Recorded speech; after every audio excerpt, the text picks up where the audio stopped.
त्या दिवशी एक मेळावा बैठक लावली होती मुंबईला आणि काही मुंबईचे शाखाध्यक्ष आणि काही उपविभागाध्यक्ष आणि विभागाध्यक्ष काही हे हजर झाले नाहीत. म्हणजे हजर झाले नाहीत त्यांची हजेरी घेतली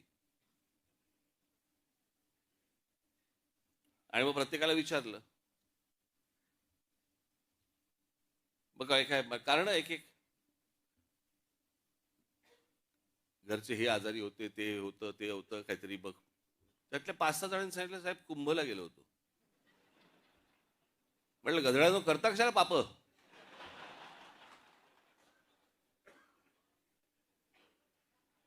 बरं मी हेही विचारलं, आल्यावरती आंघोळ केलीच ना.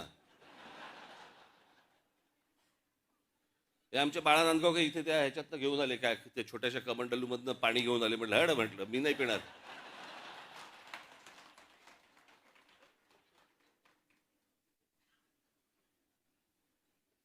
अहो मला सांगा, आता तो सोशल मीडिया आल्या पूर्वीच्या काळात ठीक होतं.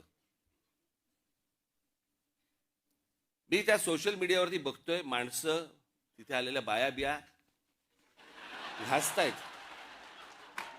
ह आणि बाळा नांदगावकर साहेब गंगेचं पाणी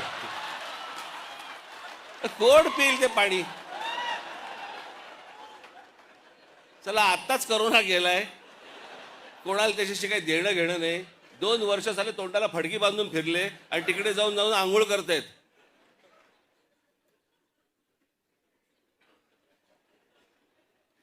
अहो मला माहिती आहे, मी कित्येक स्विमिंग पूल बघितले असे जे सुरुवातीला उद्घाटनाच्या वेळेला निळे होते, हळूहळू हिरवे हिरवे व्हायला लागले. कोण जाऊन त्याच्यामध्ये मला सांगा पडेल त्याच्यात, त्यात गंगेत. ह्यानं तिथे काहीतरी केलं ते मी इथे पितोय.